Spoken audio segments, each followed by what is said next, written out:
ายดีพ่อแม่พี่น้องสุขุสุขคนสุหมองสุบอนเด้อยินดีต้อนรับเข้าสู่ช่องแม่น้องเดือนพี่น้องจ้าเมื่อนี้พี่น้องแม่น้องเดือนสิบ้านรีวิวหรือว่ามาเบิ่งอันแมงจิริจีได้นี่แหละพี่น้องหรือว่าสดเงี้ยคืออันนี้ก็จิริดำ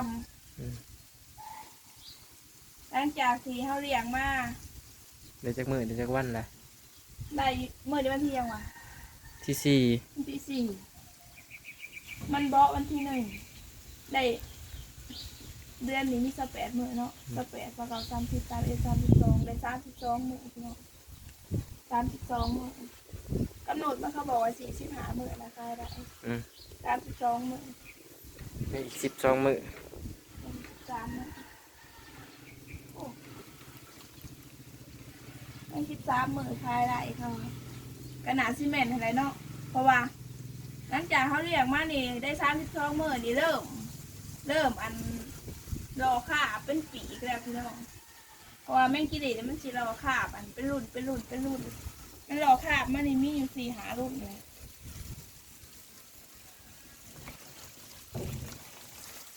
เห็นบ่พี่น้องอันเอากล่องคือบ่ซุ่มแท้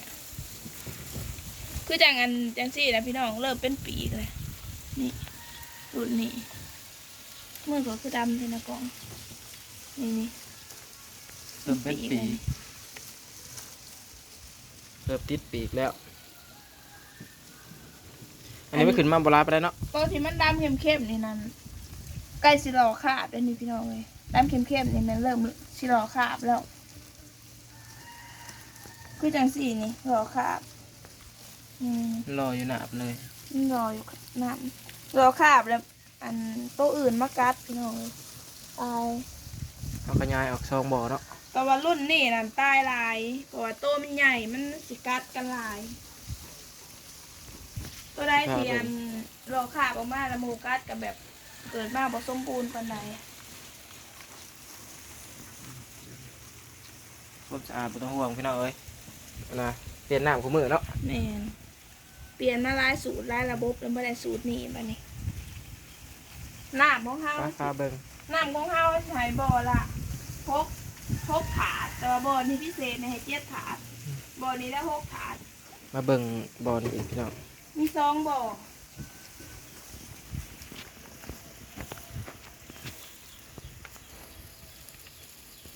แต่ลักๆก็จะกินเป็นหัวอาหารเป็นหลักมันจะมีหัวอาหารจะดีก็มีโดยเฉพาะมันจะมีวิตามินหลายกว่าเพิ่นว่า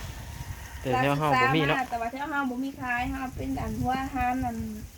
ไก่พี่น้องเอ้ยมันไก่น้อยเป็นหัวอาหารไก่น้อยมาให้มันกินแต่ว่ามันแต่สะอาดเนาะแม่นแล้วก็เสริมก็คือเป็นอันลำกล้วยใบกล้วยผักสลัด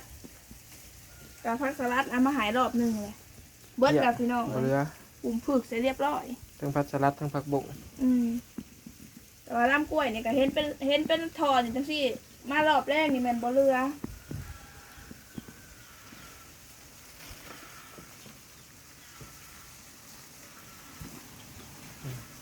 อันนี้มันขึ้นมาโบราณประเดี๋ยวมือนี่มันลงไปหลอกขาบมันตื่นก่อนพี่เดี๋ยวให้เบิ่งมันก็ได้เขาเนาะแม่บอกมันกัดกินสิเป็นเผื่อมาตอนแรกนี่เบิดต้นกล้วยกับอวบแต่ได้มือนี่นะเพราะว่าทั้งเหงามันได้เบิ่งแฉเบิ่งตัวมันหลอกขาบใหม่พี่น้องขาวจั๊วเลยขวดก็ต้นกล้วยไผ่อวบโอ้คนละอวบพัวอ้วนเห็นบ่พี่น้องอันนี้เป็นทางลุ่มมันเด้อพี่น้องเอ้ยเฮาก็ทำความสะอาดบ่ได้เพราะมันอยู่พื้นเนาะ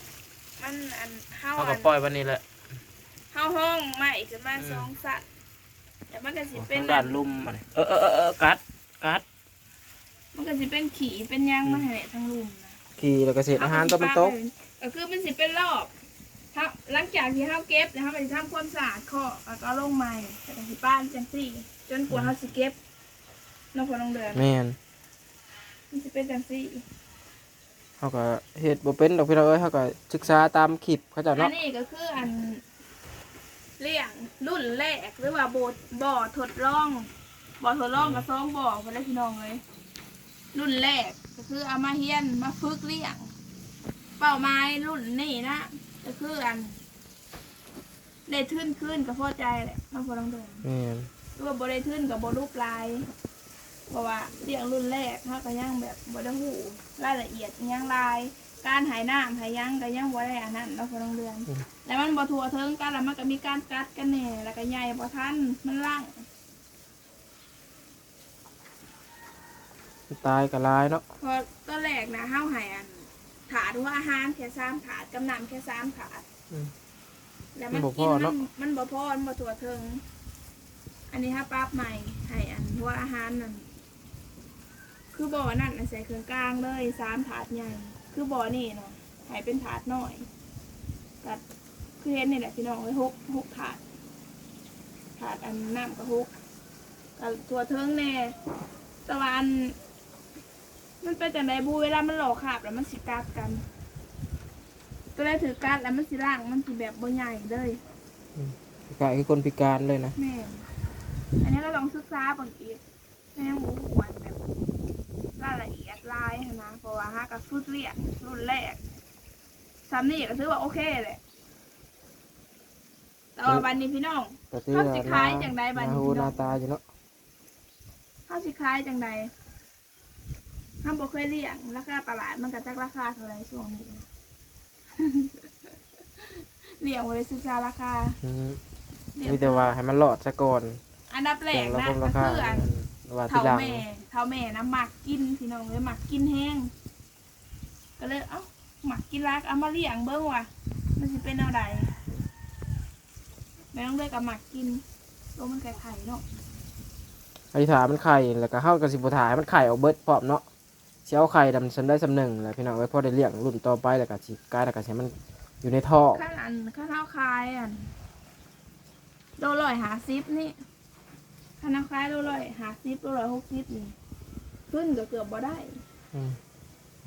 ตัวรุ่นแรกแต่ก็ลองเบิ่งพี่น้องก็ยังคิดบ่ว่าถ้าสุดท้ายราคาเท่าไรถามเบิ่งราคาทองตลาดก่อน โอ้ยมันสิได้กินก่อนหรือบ่ มันสิกัดกันตาย เออสิกัดกันตายก่อน มั เลย นอ นะ ยู่น้ำเหลือบอันขาดไทยนะได้บ่ เบิ่งดูพี่น้องมันสิรอดอยู่บ่นี่พี่น้อง สิได้ให้อีบ่ละหาโล จักสิรีดแบบเบาๆสำเนาะ อืม สิได้โลหนึง นี่สิได้บ่ละจักโลเนาะ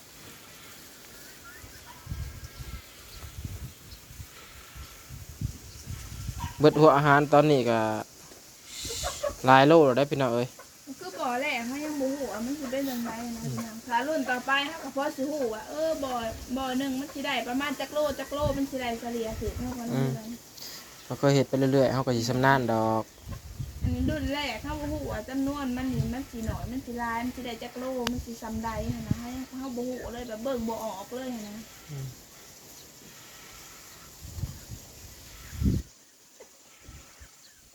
มื้อนี้อากาศดีมันก็เลยขึ้นมานี่บางมื้อนั้นมันขึ้นมากตอนเช้าแล้วมันก็สิลงแล้วเนาะตอนนี้ก็9 โมง 10 โมงแล้วพี่น้องเอ้ย ฟ้า บางตัวมันก็ขึ้นรอขับอยู่พาเลยได้ มันบ่มาหลอกขาดโซ่นะมึง อืม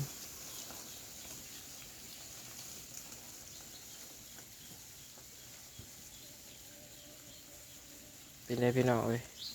รับชมกับคอมเมนต์เข้ามาได้เนาะพี่น้องอวดพี่ดีงามอยู่พี่น้องจิ้งหรีดแม่น้องเดือนนี่จิ้งหรีดไข่เนาะมันจะมีพันธุ์หนึ่งพันธุ์นั้นยังกับปุ๋ยเขาเอิ้นนะสดิ่งบ่ตัวน้อยๆนะ จะได้ ตัวนั้นตัวบ่มีปีกเนาะตัวนั้นเนาะ มีสีนิดหน่อยเอง อืมตัวขาวๆแต่ว่า ก็มันสิเลี้ยงง่ายก่อนติมันตัวน้อย อืม ใช้เวลาน้อยกว่าได้ตัวนั้น ตัวนั้นได้ อืม และพี่น้องเอ้ยเบิ่งพ่อแม่จักเพิ่นสิอันนั้นได้ซำใดเนาะอีกอย่างหนึ่ง ตัวนั้น อีกอย่างหนึ่งกับประเทศมาแล้วนี่เราผัดโปรจักบดไปขายเนาะ แม่น ก็คือเขาอยู่เองได้พี่น้องเอ้ยแต่ว่าพ่อนางเดือนแม่นางเดือนอยู่เองนี่นั่นโอ้ยจำนี่ใหญ่พ่อมือไปขายนะสาขายของแต่ละอย่างที่ผ่านมาเนาะแม่นางเดือนเนาะ บ่อยากต้องพวงกับตลาดก็ได้ค่ะมันหลายนะมันบ่พอหลาย มันบ่พอหลาย บ่พอห เด้ ลา อย สนิทตลอดคายกับเบิดหน้าโพสต์ลงแล้วมีคนสั่งคนยังกับเบิดแล้ว แล้วเขตในบ้านมันมีคนเลี้ยง อืม แต่ว่าเห็นอยู่นะไว้ปังมีคนเลี้ยงอยู่ได้ ตอนนี้บ่ เห็นโฟดลงมือน่ะ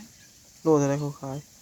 ว่าท่านว่าโลเท่าไรแต่ว่ารุ่นน้องเฮา รุ่นน้อง อืมรุ่นหลังนี่รุ่น รุ่นประมาณ2 อาทิตย์